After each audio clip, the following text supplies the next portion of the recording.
All done. All silent. Going. Go. So congratulations. Welcome to the Current Market Insights podcast, brought to you by Harris Partners Real Estate. Each episode, we chat with real estate author and industry leader Peter O'Malley to discuss the current property market conditions and provide insights to assist you on your property journey. Hello and welcome to another edition of Current Market Insights. I'm your host, Ciaran O'Brien, and with me is Mr. Peter O'Malley. Peter, hello. Ciaran, great to see you. Always great to see you, my friend. I want to talk about a topic today that we haven't done on the podcast, which is pretty rare because we really have spoken about a lot of things in the time that we've been doing this. But recently I've been heckling and hassling you over whether or not investors are coming to the Sydney property market. And I thought it might be a really good idea today just to talk about what is involved if you are an investor or you've just purchased your first investment property or you're thinking about it.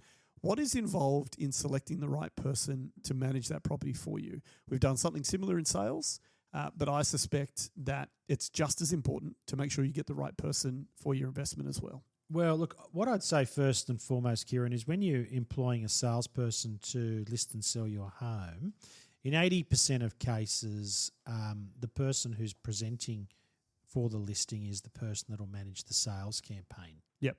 So the person you sign with is the person that you can hold to account on service delivery.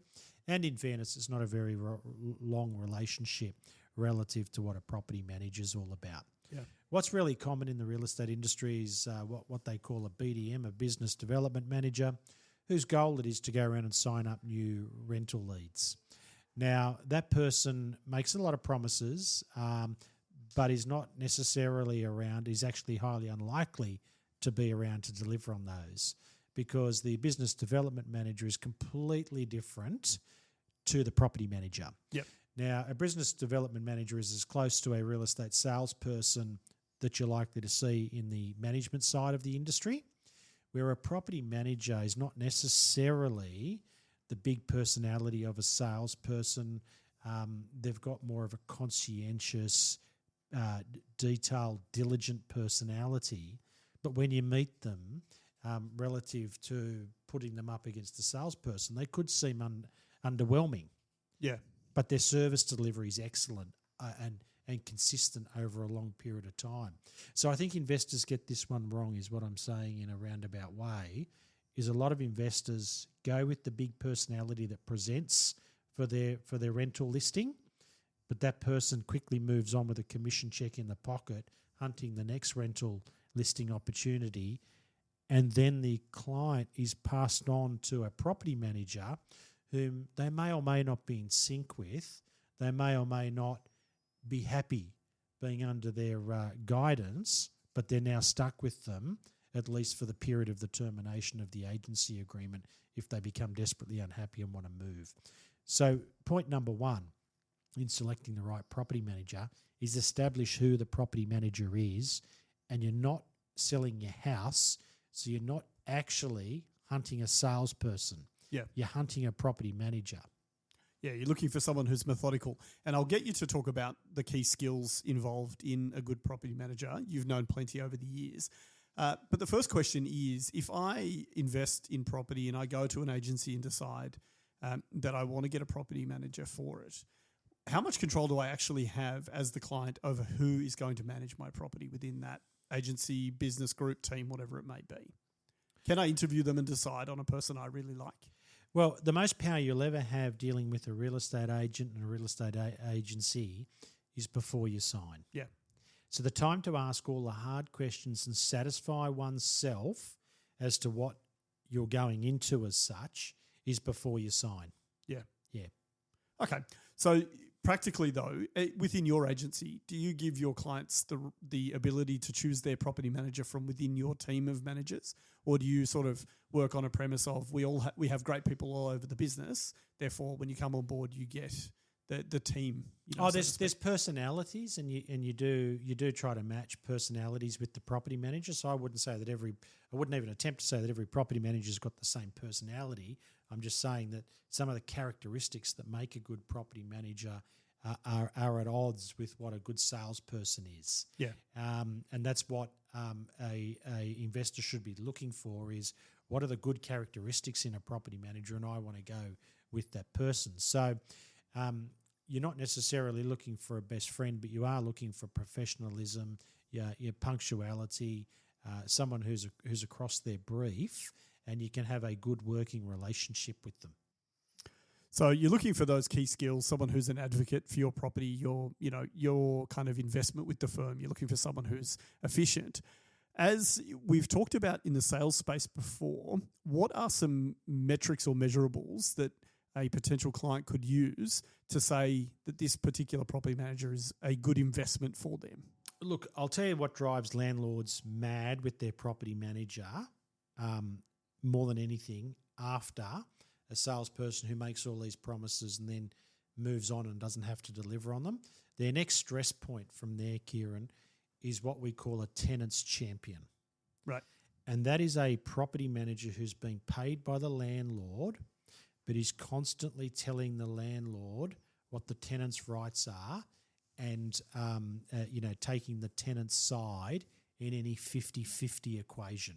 Now, there's no doubt that the rules and the regulations have swung firmly in favour of the tenants in recent times, but a well-managed property by a skilled property manager can help a landlord tiptoe through all of that regulation to still get the landlord the outcomes that they're looking for.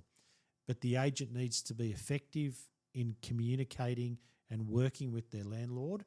And too often I've seen from property managers, no matter what goes on, don't ask me why, the agent, the property manager, sides with the tenant. And It's usually because the tenant is in the agent's ear, not necessarily more correctly positioned on the issue at hand, but they're in the agent's ear more emphatically, and the agent's just finding it easier to get the landlord to spend money to concede on the request just to keep the relationship working. Now, that's hard for some landlords to accept because they're negatively geared. Now, everyone talks about the tax break that one gets with negative gearing, but what you don't see is that they've got to prop this property up on a weekly basis to make it viable and meet their obligations. And if they've got a property manager that's constantly pushing expense and issues onto them because the property manager won't hold the tenant to account where required and where needed, it makes for a very unpalatable relationship. If I'm a potential client, so some really good points, but if I'm a potential client, is there how can I go about finding out what kind of character the property manager is? We've talked about in sales before, you could potentially ask for previous clients that you could contact, people that you could talk to. Does the same exist within the property management space where I could go to an agency, say, look, I'm interested in what your firm offers. I'd love some details, but then I'd also like to speak to some clients to get a sense of what it's like to work with you. I think at a minimum you need to meet the agent that you'll be working with because the relationship will be primarily email and phone. Yep. Yeah? But it's so much easier if you've met the agent from a landlord's perspective so you know who's emailing you, you know who you're talking to when issues arise. Because the greater the trust you have in the property manager's integrity and their ability to do the job, the more readily you'll accept their recommendations even if you don't quite like them. Yeah. So yes, you should meet your property manager before signing, not necessarily just the salesperson that's been employed by the company to sign up new managements to grow the rental book, if you like. Yes. And the point you make there about meeting previous clients or existing clients of that property manager, absolutely. The best property managers in the industry will have no issues with doing that. They'll gladly put their existing clients across as a referee. Yeah, and so they should, right? You should be proud of your achievements. Can I say this on that point, Ciaran, that we don't hire a BDM at Harris Partners. The salary I save in a BDM, I put into service delivery of the rent roll, and the team grow the rent roll through rent referrals from existing clients rather than having a BDM bringing in cold business, and then when the business comes in, we're undermanned to be able to handle that new business because we've got to manage our costs and we're carrying a BDM, if that makes sense. Yeah. Oh, I mean, there's no better reflection of a business's culture and success than word of mouth referral, bringing consistent business, right? We just find that the business that our existing clients bring us is of a much higher quality than if we do go and hire a BDM to go out and hunt business cold, and those people don't understand the culture of the business and the way the business operates, and we're short-staffed internally. So we have tried a BDM, but we've gone for no BDM, saved the money and put that back into service delivery of the existing clients, who then become the mouthpiece for the organisation. Which again, great reflection of the business itself. If I was a potential client and I did speak to a property manager and I wanted to get some insight, or I spoke to different clients, if you had to give 3 examples of things that I could ask about to get a genuine sense of what that property manager's like, do you have any thoughts on what kind of things I could look for? Yeah, look, focus on their communication skills.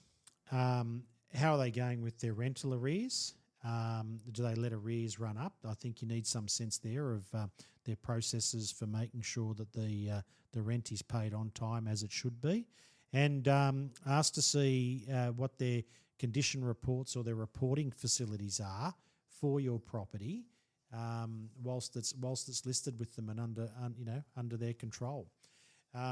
There's another segment of landlord that does come into the market regularly, regardless of what broader trends are, Ciaran, and that is owner-occupiers who are going interstate, overseas, to the regions for a period of time, and they're renting their home out, if you like, for a year or 2. Yep.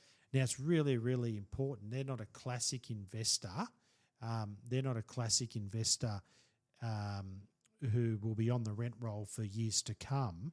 But you can imagine if you do rent your home out and you come back and it's been trashed, what a disastrous situation that'd be. So in those instances, landlords there don't only want the highest price for the rental return. They want someone that's going to give their property back in the same condition they took it on in. Yeah, it's I think too from a business perspective, right? You would want to make sure that all of your clients, regardless of their tenure, are serviced in a way, as you say, you spend on service delivery, so they feel valued, they feel supported. I remember you explaining once before that a good property manager is someone who's vigilant about the condition of the property, but also the experience of both the landlord and the tenant. Someone who can be balanced on this issue is important. Where landlords fall down with this fair wear and tear, this is not in the same condition that I gave it to the tenant in. Well, there's not an obligation for the tenant to hand it back to you in the same condition you gave it to them, because it's the property subject to fair wear and tear. Yep. So it's never going to be the same property that you handed over. But is it worse? Has it deteriorated by more than fair wear and tear? That's the question as a landlord you need to be asking yourself. And I think it's a prime example of why you should hire a professional to manage it for you. Someone who knows what the reasonable expectation is, someone who can look after it and has a track record of doing that, and someone whose intention really is to make sure that you leave the transaction feeling like you've been supported and valued. And what I would say, it's those landlords that are renting out their primary residence to take a job transfer or a sabbatical or whatever it is that they're doing, but they plan on coming back to make that their primary residence. And they're the ones that tend to be most emotional about the state of the property. Yeah. Because they knew what their home was and they come back and it's been a tenanted property for 2-3 years and it's bumped around and it's knocked around a bit and it's not the same property that they left behind. But at the end of the day, the tenant doesn't have to make good on fair wear and tear. It is just fair wear and tear, and it's up to the landlord to keep the property condition upkept, not the tenant. Yeah. No, certainly, and it can be. I'm sure it can be much harder. Those people are far more emotional than the business transaction investor. My final question for you, then, Peter. One of the things that I learned in my time in real estate, and you constantly are doing as an active agent, is ensuring that you are upskilled across legislation. There's so much going on across the industry, which is good to make sure that people are compliant and doing the right thing. Property management has, as you say, it's an evolving landscape with tenants' rights increasing, the government active in that space. Do you think it's reasonable for an investor to expect that their property manager is going to be up to date, current, doing all their training? And would it be reasonable to expect that that is occurring across the industry to make sure they're compliant with any legislation and changes? Look, I can't speak for what the quality or landlord experience is across the industry. Because rent rolls are shrinking naturally by way of landlords selling out, and as those investment properties sell, they're selling to owner-occupiers, I think any real estate principal would be mad to ensure that there's not some standard being upheld in their own businesses. That's for sure. Yep. So in terms of the agent being across the legislation, to give you an idea of what goes on in this world, our marketing manager uploaded a rental ad about 2 months ago, and it was just relaunching the same ad for this property that we used 2 years ago. Yep. But in the text were the words "no pets." Yep. And the Department of Fair Trade rang me and said that's against legislation. Can't say that now. You can't say that now. Friendly warning, but Big Brother, Big Data's watching. Yeah. And this is the level of sophistication that the state government are going to police some of these laws. So as a real estate agent, someone who owns a real estate agency, if you don't have your team up to date on legislation, you'll have far bigger problems than them not being up to legislation in a very short time frame. That's for sure. I don't know why, I was gobsmacked that sort of level of detailing was there, but it just goes to show you technology and data. And, on a different point, completely unrelated, the government are, monitoring the property market from an underquoting perspective with the same technology. They know who's underquoting. Yeah. It's just a matter of how they're going to deal with it from here. Well, we've talked a lot about the use of AI in just the workspace in general, and I think this is a great example of where a fully autonomous system that can operate 24/7, control the data, can look for anomalies, can look for keywords that aren't, don't fit the legislation, like no pets, and immediately provide a report back to the regulators. Yeah, that's right. And the regulator was fine. I said, look, it's just an old ad that's, just been relaunched and didn't even know the words were buried in there. It's not as though someone, typed the words this week and then put it out there. And she said, I understand. Lots of agents have been caught the same way. Remove it. I'll send you official warning to put you on the record, but all good. And then I just said to the marketing manager, never launch any property ever again with the words no pets. Yeah, fair enough too. Yeah. Look, interesting topic today, Peter. Hopefully our listeners have found some value in there, and any potential or current investors can use this as a bit of a opportunity to just stop. And if they haven't invested yet, think about what's involved. But if they currently have a property manager, think about whether they are getting the best value for their time and their money for someone who really is looking after their most important asset. So I appreciate you coming in and talking about it today. Thanks, Ciaran. All the best. All the best. And thanks to everyone for listening to Current Market Insights. We look forward to speaking with you next time. Thanks for joining us on the Current Market Insights podcast, brought to you by Harris Partners Real Estate, the podcast providing real estate insights you won't find anywhere else.